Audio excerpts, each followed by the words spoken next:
good evening to you. It's another Tuesday evening, and we are live on Joy 99.7 FM. Welcome to Geek Squad with your girl Adobea Biritwum. Geek Squad is brought to you by MTN everywhere you go. Last week, we had an interesting conversation about how businesses can ensure data protection and data privacy. And we saw how you engaged with us. Tonight, we are going to have a part two of that conversation. You can call it Data Privacy and Data Security Essentials for Businesses. And I'm very delighted that we're going to have this conversation because I had a number of people reach out to me after we did last week's show, and it mainly had to do with how information is being saved or being disposed of by businesses. And I believe that some are taking precautions, and we just want to empower more businesses to know what to do when it comes to the data they collect either from their clients or because of business purposes, and they are able to secure it well for the purposes that are needed. Our focus tonight will be on small online businesses. I know I was corrected by my guest last week not to be calling them small, because so far as you are taking information on any client, definitely you have to put the right procedures in place. And tonight we'll be continuing this conversation. I'm happy to introduce my guest. He is in the person of Emmanuel Gadasu. He is a data protection officer and also with the Institute of ICT Professionals. Emmanuel, you're welcome once again. Yeah, thank you for having me. We'll be getting into our conversation shortly. But before we do that, we'd like to share with you what has been happening in the past week. So why not take a listen to the emerging tech trends?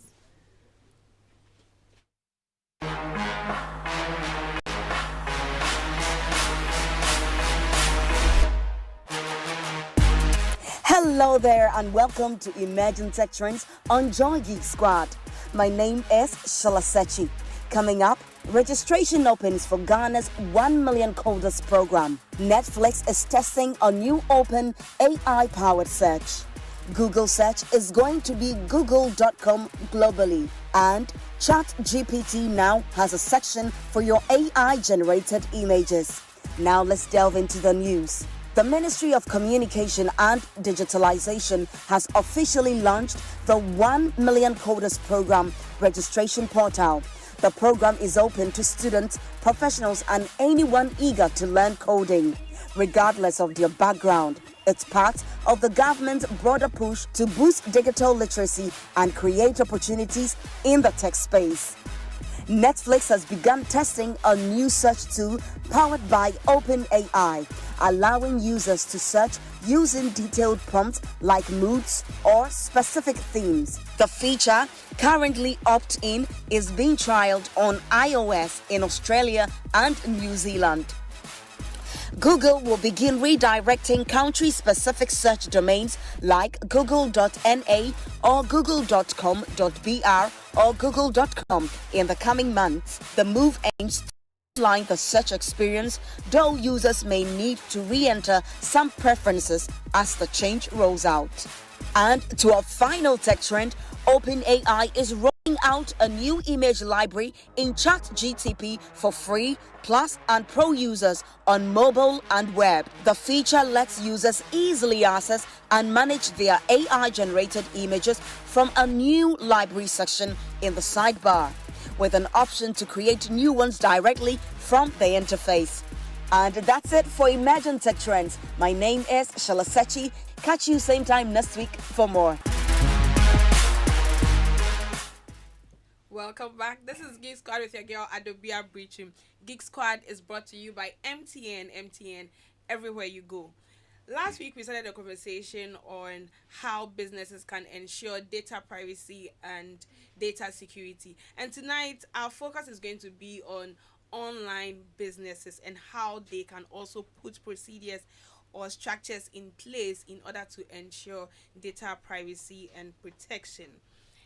Once again, Emmanuel Gadasu is my guest, and he is a data protection officer, also a member of the Institute of ICT Professionals. You can join the conversation on the WhatsApp number 055 997. If you have any questions based on the conversations that we are going to have, definitely you can send us your message there. We are also live on YouTube, Facebook, and on X at Joy 99.7 FM. Emmanuel, you're welcome once again. Yeah, thank you for having me. It was really good that we had a conversation with it last week based on the feedback that we received. And tonight we want to focus more on the online businesses. Now, based on the so many things that we spoke about, is I want to see why data security is essential for even the smallest online business, because like I said, people are calling themselves CEOs and they're calling themselves whatnot, but data security is essential. Like, we want to see how that is essential for them, even the smallest businesses online. Okay, we have moved all our operations online, and any business that wants to thrive or make it cannot resist the attempt of moving to conduct businesses online, because it's ubiquitous and everybody everywhere in the country are able to access these services.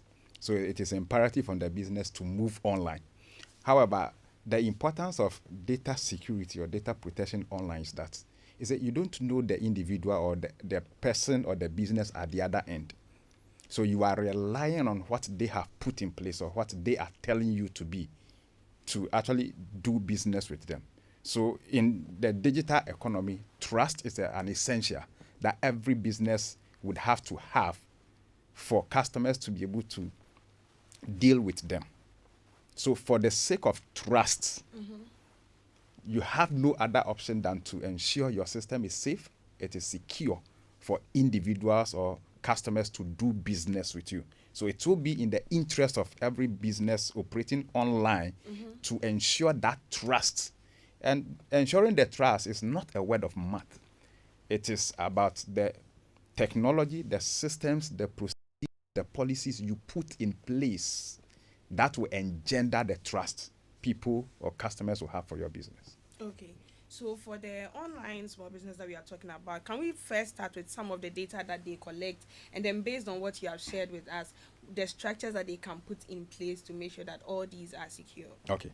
So online businesses, in order for them to operate, they would want to know who is the customer they are dealing with. Yeah, So that means they are going to collect your personal data. that's correct. So at least your name, they are going to collect names, they are going to collect phone numbers, they are going to collect email addresses, they are going to collect location, preferences, both office and home addresses, depending on the kind of service. So for example, the delivery services, Yes. they would want to know your location, where you are, so that they can bring these goods and services to you for transportation and other things.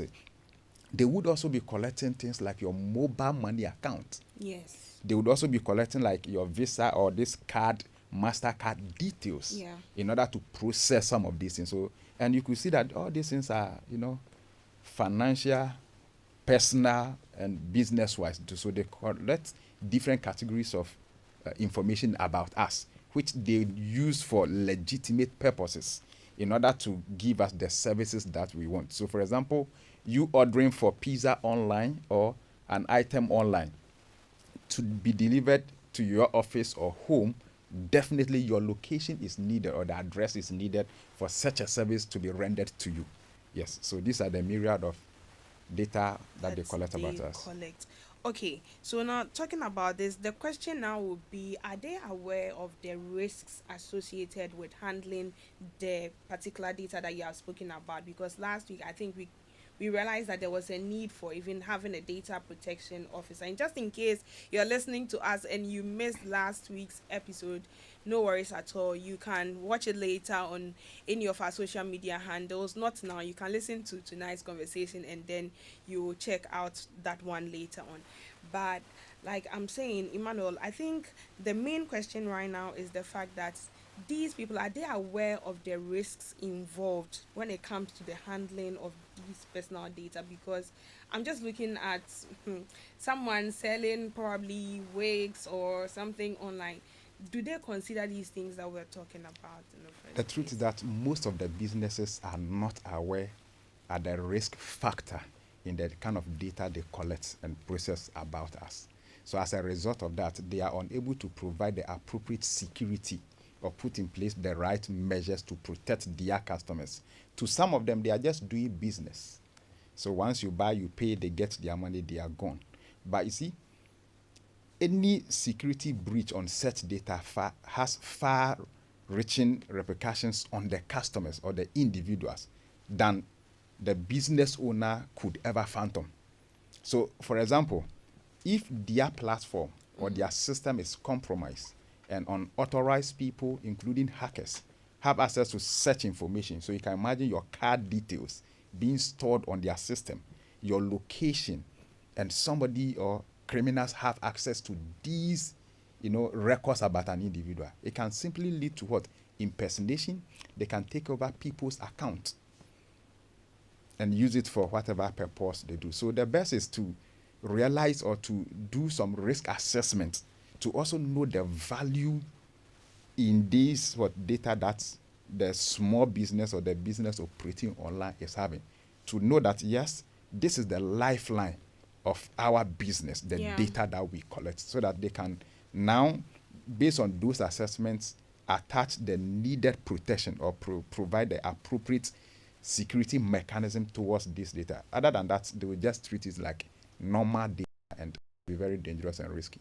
So talking about they treating it like normal data, I want to ask you, based on what you do, would you say that there are some common mistakes that they may be making currently, considering the fact that some may not really know the risks associated with it? And what are some of the mistakes? Because the idea is that we want to draw attention of the businesses, and then we'll give them the measures that they would need in order to mitigate any risks that they may be facing in their business. Okay.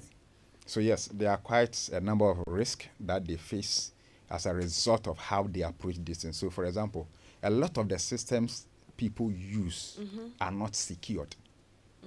In the sense that some people prefer, in a way to cut down costs, they go for free options of versions of systems. It may not be necessarily free. Which may not necessarily be free. Some want the best, but they will end up getting a cracked software. And these are things that criminals can actually purchase and provide them for free, but they would implant into this in loopholes, which makes every user or they themselves very vulnerable. So for example, instead of subscribing to, let's say, Microsoft 365 and pay some few dollars per year or per month, they would want the free one or a cracked version. So already, because this is Ghana. Yes. So already the system on which you are keeping this information is already what? Compromised in disguise. Some also do not use XSL. When you go online and you are doing business, the SSL certificate provides some level of security. We are not saying absolute security, but it's another layer of security where you see HTTPS with a padlock. So this one is in your web browser. Yeah, in the web browser. So these are secured platforms. Some also, need to provide how they keep this information through their privacy notices. So the privacy notices, we'll touch on that. Okay. Someone actually sends me a message on that. All right. Yeah, so, and also encrypt the data on their platform. So some have bought their own servers and are manipulating or managing their own data. So this data needs to be encrypted and securely saved, access controls in place. For example, even in the business, is it everybody, every staff that would have access to that information? No. If they are going to access, what are the protocols in place? Can anybody just open any customer's file and start to look at their records? No. So there must be these appropriate policies and measures within the organization to be able to address this thing. So there are a lot of vulnerabilities around, right from the policies. So small businesses, do they have those structures to giving control or access to who would need it per their company structure and policy? So oftentimes, are there even structures in the first place? So that's what. So right from the beginning, there are no structures to go by. So already, we should expect some chaos in there, or They don't even have anybody in charge of IT at all. As and when they need it, they call somebody. That individual working on that system, that platform, how credible are they? Because these are people with technical skills that may have access to, the raw data, okay, or have direct access to this data. Okay. How sure are we that this individual is credible enough to be able to keep the customer's data secured as it is? Okay. People of true character or integrity never remain so forever. So this is somebody who has access to your mobile money payment platform, people's login and credentials, having access to it. One day, if this person is tempted or is in a very critical condition, if the processes are not there, this individual would want to manipulate these things to their advantage because of where they find themselves or they have been compromised. Got it. So in this case, can we talk about some basic cyber security measures that the small online businesses can put in place? Because it's not just a matter of letting them be aware these are the negative things, because some of the information, honestly, I enjoy being at home and shopping and having it delivered to me. So it is not to say that we shouldn't send the information where necessary, but it's like you mentioned from the start, having trust that certain measures are in place, and because of that, it's okay and it's safe to go ahead and transact online. So can we share some basic cybersecurity measures that at least for someone listening to us, or someone who later on may listen to the show, can put in place, at least for them to check and see, okay, I have done this box is checked, that is checked, I need to do these other ones or two. Okay, so to the businesses online, is it the moment you are going online, it's different from operating bricks and mortar kind of business. All right, so the security systems must be very tough, and these are some of the few things that they can implement. So your website, it should be a secured website. So where you are hosting that information or the platform, some of them have their own, let's say, storefronts, online shopping, platforms that they do. They should get credible ones. There are some platforms that are renowned. We are not saying the fact that they are renowned means they are so secure, but at least they provide some level of security. Can we give examples? Okay, so for example, Shopify, WooCommerce, e-commerce, these are all platforms. But here in Ghana, I think people are very much into in fact, someone the last time was saying they saw a particular gadget on TikTok. They've been seeing some adverts, and this IG, TikTok, Facebook. So how can we also be looking at the people on these platforms as well? Okay, so individuals who are operating on the IGs, let's say there's purely social media platform. Of course, a lot of people are doing sales there, but these are the ones that normally do not even have any form of structures in place. So yours is to just order. Focus too. Yes, yes, and I think a lot of people buy from them. So they display, and as and when you buy, they deliver the goods, and to them that is the end. But if these people are keeping track of who bought, where they delivered to, so of course, if they have to deliver to you, one way or the other, they may be putting down some notes to get to their delivery men to deliver to you. So how do they secure this? So they should know that this is a critical business, factor or people's information. Whether you wrote it down or wherever you store that in, you have to ensure that it is secured to prevent unauthorized people from having access to it.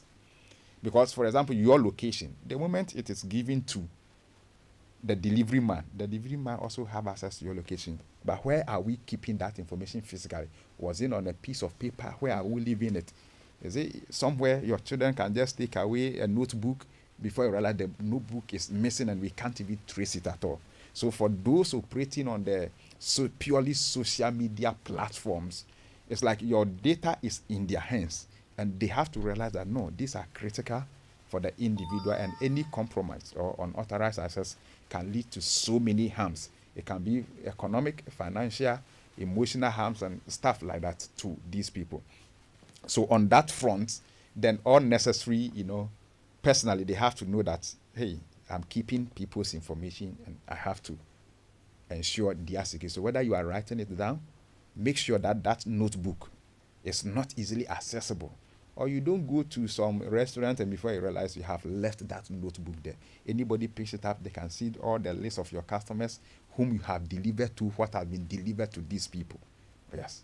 Then electronically too, if you are saving them, make sure, it is in a secure location. For example, if it is on your phone, ensure that at all time it is at a location where you wouldn't mistakenly add it as what an attachment to a WhatsApp group somewhere or another platform, or before you realize you have already loaded this information onto the internet, and people, unauthorized people, may have access to, or it is exposed to the general public. Got it. So you were saying that based on the typical examples that we have here in our settings, those who have been selling on Facebook, IG, or maybe on TikTok, they may write the information and put it down somewhere. So the question on my mind right now is that, is it safe? Like the way you may have a delivery package and then your name will be boldly written on it with a phone number. Is that okay for them to do, or there should be a better way of handling that by the Yes, there can businesses? be a better way of handling that, but there will be some stopgap measures in between. So, for example, if it is only a code that is written on it, we should be able to reference that code to the details, not necessarily writing it on the item. Got it. So in that case, the person who is going to deliver has the code is written on it, but beside the code, he has a reference list. point Got it. where he can reference all these things. So when he gets to the delivery point or to whomever, the individual will mention the code, then other confirmation names and ID cards or any of the verification processes can now follow. So yes, it's a nice way of hiding the identity or the details of the individual. At times we send things by parcel and other things, and through vehicles, and the name, everything about the person, first number, second number, all the three numbers are all written on that with enough information. And the more we do this thing, the more we expose people's information to the general public. Yeah, I think this is really good that you've mentioned it, and we all just have to draw attention to that as businesses, that we really need to check these. Yes. You may think that's the only thing you can do, but then we've learned this, that it could even be a code on the particular item that you are going to deliver, and then the delivery guy would have the reference. It could be a list or whatever he has with him to know that this code belongs to this person, so that the key information, the personal details, only lies with the delivery person or you as a business. And I think it's very important. So getting back to, again, our sellers online, IG, Facebook, TikTok, because a lot of them are doing serious business there. Serious business there. And sometimes you become skeptical. I think people are becoming used to it now, but when it comes to payment, people are usually skeptical, right? So can we talk about how they can ensure that their payment systems are secure? Because like I was saying from the start, it's about empowering the businesses and then ensuring that whatever business they are doing, they have measures in place to build the trust that people want to continue doing the businesses with them. So what are some of the ways they can make their payment systems secure to let people have that trust to go ahead and continue doing their business? So one of the ways is, you see, the business you see is that the number of customers you have, that is what brings value, or that's what drives your business. So at all costs, you need to protect them. If one or two people have bad taste or bad experience about payment, they have been defrauded by just your name, it will go viral and you are going to lose a lot of businesses. So my number one advice to these organizations or individuals, get a registered business. You see, registered business gives you some form of authority. It gives you some form of legal backing. So by registered business, they should register their business. They should register their businesses. So it is registered against your MOMO or the point of collection. So I see the name of the business you are advertising, and when I'm going to make payment, it reflects. So in that case, it could reduce my doubts, because nobody who would want to, I'm not saying it is impossible, but it is highly unlikely that somebody who wants to perpetrate a crime will register a legitimate business, go to MTN or any of the platforms to get merchant SIM numbers, to operate the business and have a legitimate website. And I'm not saying it is impossible. It can be done to some extent. But however, we the individuals registering businesses, getting a credible Momo payment, names to attach to the business. So it makes people friendly.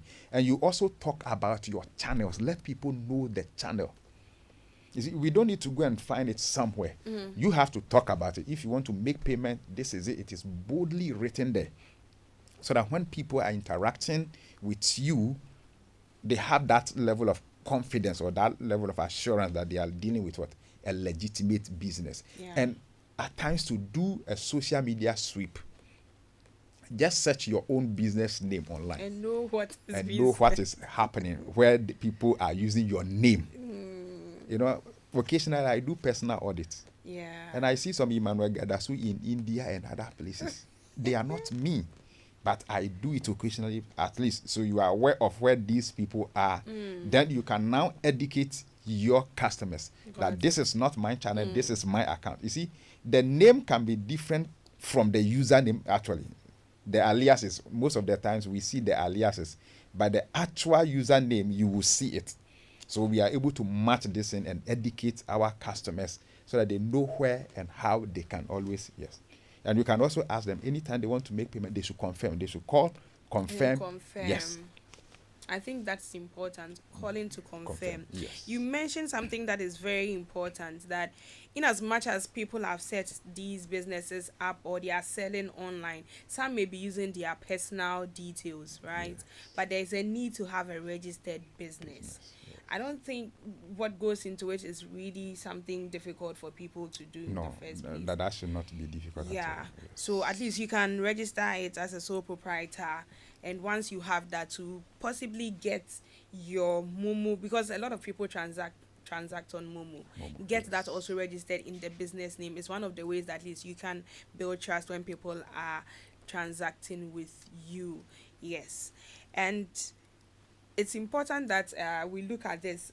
So sometimes you purchase something and then you are asked to take a screenshot of the Momo feedback that you received, like SMS, to send to them. How does that sound? Is this something that... Okay. So these are ways by which the person at the other side also want to get some level of assurance that yes, the payment has indeed gotten through to them. However, those things people can also fake it. Is it necessary? Okay, you're saying people can even fake it. Yes, of course, people can just do those SMSs and then take a screenshot and send. So it is not, it is, well, so it is confirmation. However, we also need to be very careful. You see, if you allow this thing to go through with all the balances that you have, this guy is going to see that, hey, you still have some huge But you see, amount people of... usually... Yes, so of Right, course, that if you can plays easily, out, yes, yeah. you can take out those sensitive. I think what is needed is the amount paid and the transaction ID. Those are the two most important things that must be sent to the individual. Yes, so if Okay. you can get this out from the message and send to them, that one is okay. But the balances, no. Try as much as possible not to send the balances to them. But this one is on the customer side. What about the business? Is it necessary that they have their customers send that to them? It's amazing at times how these small businesses operate. You go and they tell you the owner of the business has taken the phone away. So It's when they true. do the payment, they are unable to see Or it. sometimes someone is calling someone to confirm. Please, Yes. have you seen this? Yes, actually that should not be me, the customer, my concern. I have done payment. You gave me a number. I have done payment. It is your duty to go and confirm. So as much as we are setting at this business, we should also make sure we put in place these mechanisms to prevent, because I don't need to, I've done the payment. It Yeah. has. I got the feedback, the response from my payment platform that it has gone through. Yeah. It is yours to verify. At times, they want to see it even on your phone. I can decide not to give to you because you don't need to see the message on my phone. I've done the payment, cross-check on your platform. So the small businesses, at times, the owners, their interference in, this kind of payments is too much. Why would you take the phone away? It is for the business. Yeah. Or there should be other channels the attendant and the people can confirm that indeed payment has gone through. Got it. It's important that some of the confirmations, it may not necessarily be from the customer, but you mentioned something, the transaction ID and what Yes. else? What are the two things that... And the amount paid. and the amount Yes. paid. So that is clear. You can just go ahead and send that to the person. Those are the key things not the balance and all the rest of that information They're there unnecessary. that comes in is all not so necessary. Okay, so based on what we've spoken about so far, I think I just want us to touch on backups. This is for the businesses that may be having information that they are keeping or they are saving on any of the platforms that we are speaking about. How can they handle this to make sure that at any point in time they still have access when they need it and all that data is kept secure? Okay. Backup is the last lifeline to any business. So with that backup, you are as vulnerable as anything, and you can collapse your own business within the shortest possible time because you don't have a backup. So a backup is retaining copies of all the data or transactions that you have done. All right. It safeguards you in the event of compromise. Or, for example, the laptop on which you are transacting and keeping your device, if it is missing, it is stolen, or it is broken beyond repairs, how do you recover all the customer details and transactions? Yeah. So that is where backup is needed. And these backups, there are so many platforms that you can get this backup. If you subscribe to either Microsoft 365 or Google Business Suite and other things, there are backup mechanisms there. Yeah. So online, automatically, if you create some accounts, Google, for example, gives you 15 gig Yes. for all, but you can buy. Yes, you Currently, can as buy I extra, speak, yeah. I am on 200 gig. And per month, I think it's only 9 CDs per month. Google is not that expensive. Not yes. that expensive. So these are things that, so in real time, whatever you are doing on your PC or the platform, it's being backed up. So those of us also, or people who have platforms online, ensure that your IT people or the technical people driving those platforms always take backup all the time. For businesses like they mostly, it is taken in the middle of the night after close of work, the backup is taken. But there are some instances that it must be taken real time. For example, the banks cannot afford 1 minute loss of data. The banks will collapse. Because imagine the volume of transaction that occurred within 1 minute across all their branches. So they do real time. Yeah. But at least if you cannot do real time on daily basis, your should have stuff that must be backed up. information. So for example, a lot of people lose their phone and they lose WhatsApp, everything, just because they don't back up. But That's it is a true. feature that is easily done. So just back up. You just press the button and it backs up for you. So that in the event that your phone is missing, is destroyed, is stolen, you can get all those information back. You see, at times people would wait until that disaster struck. Then at that time, they are willing to even pay 10,000 to get a particular information. But meanwhile, the cost would have been maybe 10 CDs, or maybe the entire year, 12 CDs Yeah. the entire year. Yeah. But now you are willing to pay 10,000, but at that moment you can't get it. It's It true. is missing And it's completely. gone. Some you can even back up some of the things in your emails. Yeah, I think it would be good for us to even touch on the emails because that, especially if you're a business, for instance, Gmail, like you said, once you have the account, you have access to a lot of the products that Google offers. So even as a business, you can even create a particular email for your business, right? Absolutely, And for you the have business. access to the 15 gig free of data storage. Yes. You can be purchasing. So everything you just forward it, or you go into the Google Drive and save the stuff Yeah. there. It makes life very easy. So you can, so your Google Drive is also sitting on that Yeah. 15 gig. Just Yeah. push the things inside there, so that at any point in time you don't lose. So you see, you don't self-destroy your own business that you have taken time to build, just because you do not have a backup. It's very, very important. It's very important. And like we are saying, Google gives us this option. You can have access to it. This is Geek Squad with your girl Adobea Biritwum. Geek Squad brought to you by MTN. MTN, everywhere you go. We are having a conversation on the data security essentials for small businesses which are online. I'm having a conversation with Emmanuel Gadasu. We'll be right back after this. The feelings of celebration before the trophy is lifted. Watch it from the very start. We're ready to go. Connect with your favorite players. Connect with the greatest football leagues in the world. Connect with every goal, every win, every moment of glory when you stay connected to DSTV. Get all the action of the football finals this April and May and connect with everything football because you're getting it all only when you're connected to DSTV.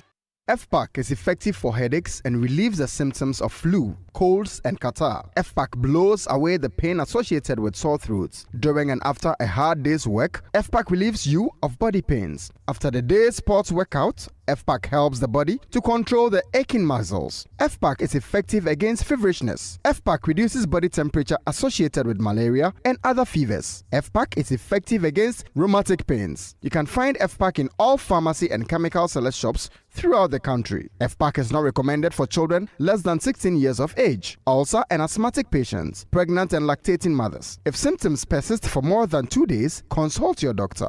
FPAC blows your pain away. FPAC Junior follows in the tradition of FPAC tablets, a trusted friend to relieve your child of pain associated with teething, catarrh, cold, and fever. The good that FPAC does for you, FPAC Junior does for your child. FPAC Junior is for children between 6 months and 12 years. FPAC Junior blows your child's pain away.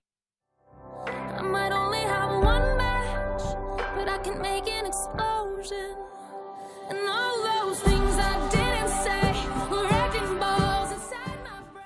Welcome back. This is Geek Squad with your girl Adobea Biritwum. Geek Squad is brought to you by MTN everywhere you go. Tonight we're having a conversation on how small online businesses can secure the data that they receive, mainly from their customers and based on the work that they do. You can join the conversation by sending us a message on the WhatsApp number 055-1111-997. If you are a small business or you know someone who has been doing this, you have any questions at all based on the conversation that we are having, let us hear from you. Any question at all that you have. You can also call us. We've opened our phone line. You can call us on the number 0302-216-541.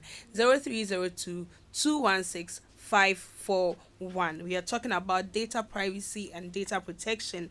I'm having a conversation with Emmanuel Gadasu. He is a data protection officer.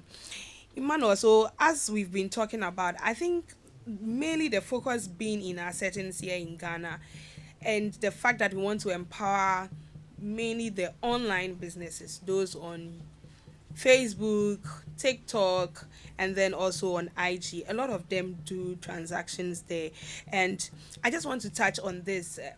What are your thoughts on multi-factor authentication, especially when it comes to these businesses? Because we have touched on it a number of times based on conversations that we have had here, but we want to just hammer on this here so that the businesses are aware and they know what to do in order to keep themselves also secure.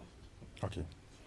So multi-factor authentication is very critical to securing these platforms. You know, these are mostly individual accounts operated by the business owner themselves. Yeah.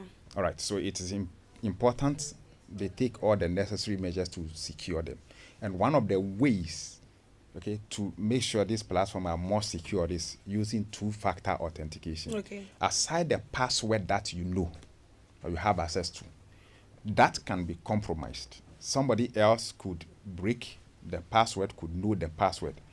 However, the second layer of security, which is using your phone number to receive codes, additional PIN codes from the platform to ensure that you are the individual accessing the account, is very critical. And it helps in a way to ensure that even if the password has been compromised, at least the phone number or the phone is not compromised, still with you. So a code is sent to you. Hold your thought there on that. We have a caller now. Hi, good evening. Hi, Kofi. Yeah, good evening. Good evening. Where are you calling us from? Yeah, I'm currently at you. Okay. Let us hear from you. So, I do business with this company. It's not a small company. And what was being said about this Momo thing. So sometimes we do business and I want to transact money to them. And the Momo number that I know, I'll send the number, and then they'll be like, oh, which number did you send the memo on? What I realized was that depending on which of the children of the owner of the company is there, is the person's personal phone that they use for the moment. So a whole big company, they don't have a company number whereby they take memo. And it was crazy. And then the other aspect about data protection. But living in a country where they don't take data for anything, they don't respect data at all. Personal, somebody can tell you, take a picture of your ID card and send it to me. And people just give it away just like that. Living in a country like this, if you want to be a little careful with some of these things, they rather see you to be, almost without wrong. Yeah. So living in a country like this, how do we survive? How do we survive? Because majority of us, they don't care. They just don't care. And they expect everybody to be like that. So something like if you ask me to send you my ID card photo, I will not do it. If I send you Momo, you say I should take a screenshot. I will not do. I'll tell you to call the person that the phone is with and ask the person. You see? Thank you so how so do we much. survive in a country full of people who do not respect anything like data?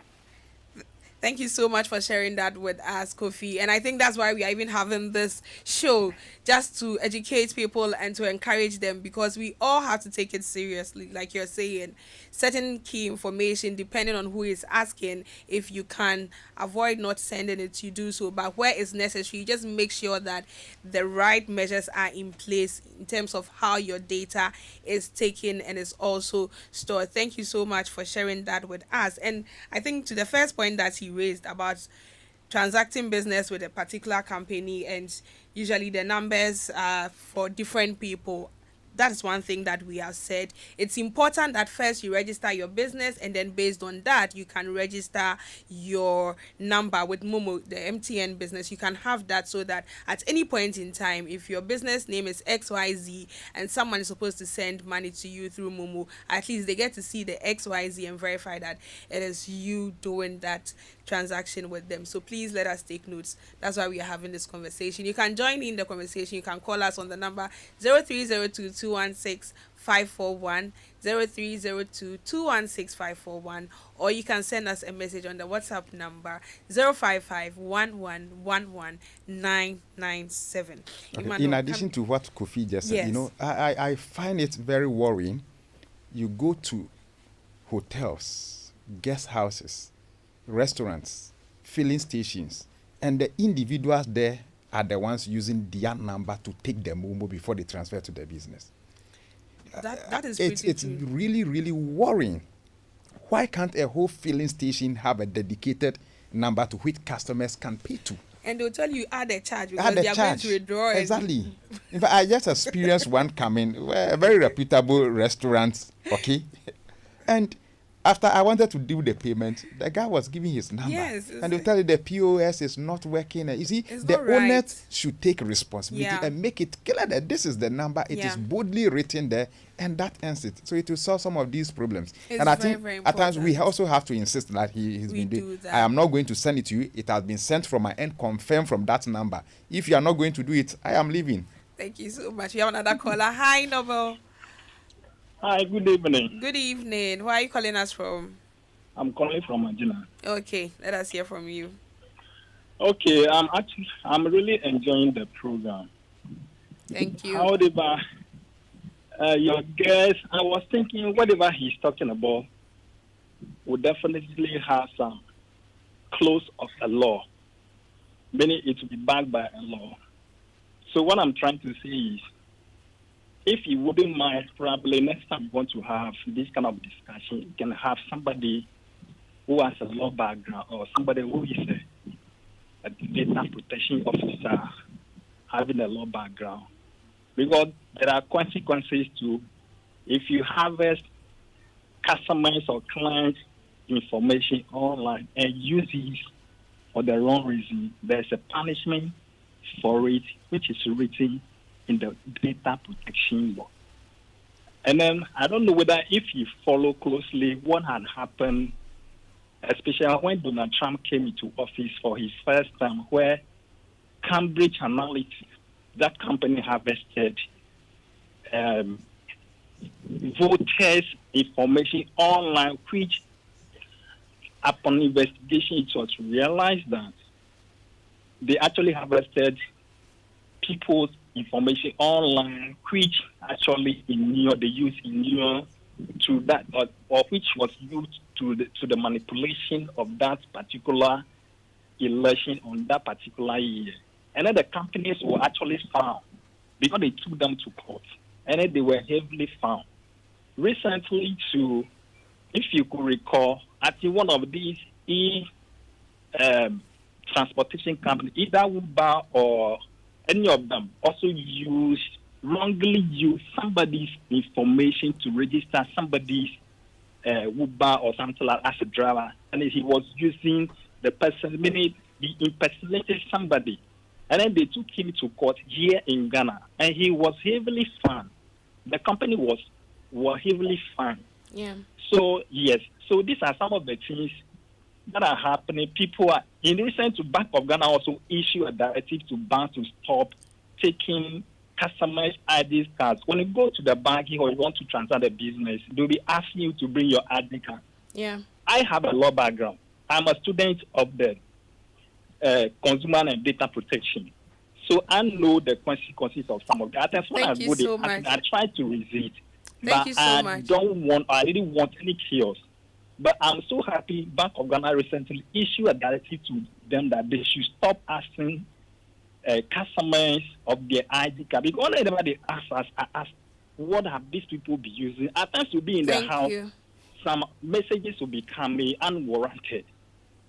Thank you so much. Thank you so much for sharing that with us. But just so that you are aware, in fact, this conversation we started last week, and our resource person, who is Emmanuel Gadasu, he actually took us through the different legal responsibilities. So he's actually the right person for what we are talking about. He's a data protection officer, and he actually has knowledge in this. That's how come we have him on the show. So just in case you missed last week's, you can just check it out, because we really spoke extensively about some of the things that he spoke about. But thank you so much, Noble, for sharing your thoughts with us. Thank you so much for that.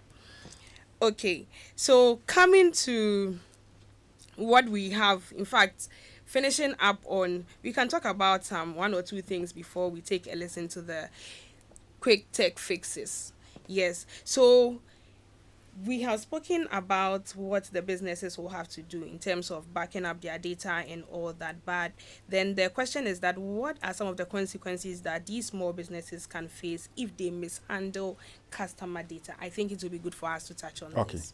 So now, with regards to, there are a lot of laws in Ghana that deals with how you handle people's data.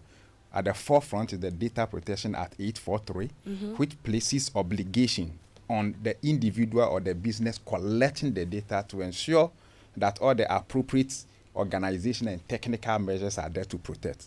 And if you are unable to do this, the highest penalty is a maximum of 10 years imprisonment and a fine of 60,000 Ghana cedis. And people need to know this. Yes, you can go to prison just for mishandling people's data. Maximum 10, not more than 10 years imprisonment and a fine of 60,000 Ghana or both. But in other situations where people will seek certain remedies, the amount can even go beyond that. If it is about European citizens' data, where the GDPR will kick in, then you are the organization or the individual, you are bound to pay 4% of your global annual revenue of the preceding year. Wow. So these are very hefty, and 4% of your global annual revenue is not a joke. Google and all these people, Facebook, and they have been found at 92 million euros before, 1.2 billion euros. They have all been found, and it is there for the records. So if you don't, those are on the side of the law. But however, you see, the most important thing is you losing the business, losing the people, and also, you see, the effect it will have on people. You see, you can have the money, do PR, rebrand to forget about that, but the repercussions on the individual, somebody would economically be jeopardized forever. Yeah. And they may not be able to rise again. They can be impersonated and some art done using their details that you have not handled well, and it is going to live with them forever. So as a result of your negligence, somebody will be impacted for the rest of their lives in a very negative way. So it's very critical that we do that. And you see, until you fell foul of the law, or you are in the grace of the law, you may think there are no laws. So the Data Protection Act is there, the Cyber Security Act is there, the Electronic Transaction Act. These are all things that regulate how we do online business, we transact business with people, and how we keep people's information safe. So it is the onus lies on you, the business. So don't just take it that you are just doing business and that end is the fact that you are collecting the data.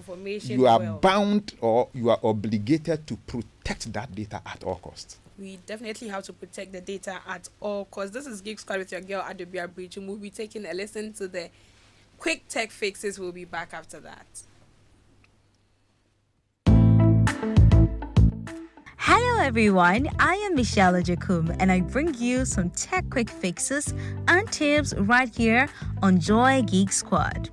Need better call quality on your iPhone in low signal areas? Well, Wi-Fi calling lets you make calls over your Wi-Fi network instead of your mobile network. Here's how to turn it on your iPhone. 1. Go to your iPhone's settings. 2. Then select Wi-Fi calling. 3. Toggle on Wi-Fi calling on this iPhone. 4. Follow the prompts to enter or confirm your emergency address.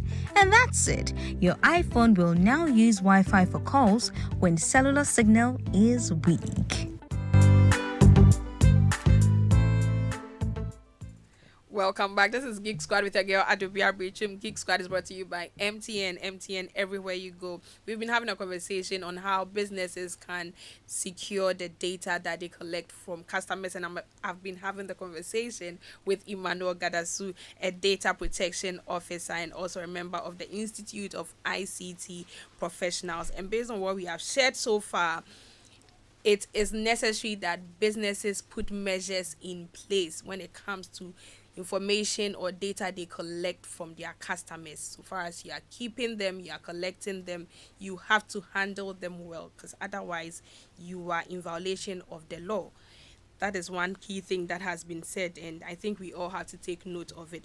So Ima, based on our conversations, what would you say would be your message to Ghanaian online businesses who think that I don't think I need a data protection officer, or I don't think it's something necessary? What message do you have for them? Okay. First of all, there are two ways we have to look at it. One, you are obligated by law. The fact that you are collecting people's business, non-negotiable. Non-negotiable. You are doing business in Ghana. It is duty is placed on you by law to protect that data. Number two, and that number one, if you default, there are consequences. Yeah. You could end up, your business can be shut down. You will lose your business and so many things, and go to prison in addition. And I don't think small business, no curfew that you want to get will end up, you have in prison. But negligence can lead you there. Then secondly, you see, data is the currency we are operating, the digital currency we are all operating now. And it's a matter of numbers. The more you have the customers, you build trust. These things are based on trust. So just a single mistake from you can send the wrong message down there, and you will lose your brand that you have suffered to build so much all the way down the drain. You don't want to lose the brand that you have suffered to build. So please let us take note of the conversation that we have had on data protection and privacy. Thank you so much, Emmanuel Gadasu, for joining us this evening. A big thank you to you, our listeners, for joining in. God willing, next week we will be back. Thank you to my producer, Prince Safo, and the entire team. Up next is news. Stay tuned. Like how a single word can make a heart